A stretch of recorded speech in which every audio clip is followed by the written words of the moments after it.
ఓం నమ శివాయ. ఇప్పుడు మీరు చూస్తున్న కొండ మీద శివయ్య తపస్సు చేస్తున్నట్టు నాకనిపించిందండి.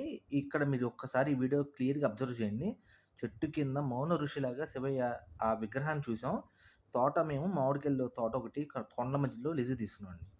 అక్కడ కాపలా అతను ఒక్కసారి "ఏవండీ మీరు రావాలి పైన శివలింగం ఉందంటే" మేము ఆశ్చర్యపోయాం. నిజమేనా అనుకోని చెప్పి కొండ అయితే ఎంత కష్టం మీద ఎక్కామంటే అదిగోండి చూడండి. అంతా రాళ్ళు, రప్పలు, చెట్లు ఎట్లా పడితే అట్టున్నాయి. పాములుంటాయంటే చాలా జాగ్రత్తగా అడుగులో అడుగేసుకుంటా పైకెళ్ళామండి. చూసారా ఎంత ఎత్తుందో కొండ. 2 కొండల మధ్యలో. ఆ మధ్య కొండ మీద అసల పైకి మేము అలా చేరుకొని చాలా ప్రయాసపడి ఎళ్లి చూస్తే, ఒక మౌన ఋషి ఎలా అయితే తపస్సు చేస్తారో అలా శివుడిని మేము చూసామండి. అసలు మా జన్మ ధన్యమైపోయింది. శివయ్య మమ్మల్ని అక్కడ రప్పించుకున్నాడు అనుకున్నాం. మేము ముందుగా ప్రిపేర్ అయిన పాలు, నీళ్ళతో శివయ్యకి అభిషేకం చేశాము. ఇదే వీడియో ఇంకా చాలా ఉంది మీకు పోస్ట్ చేస్తాను.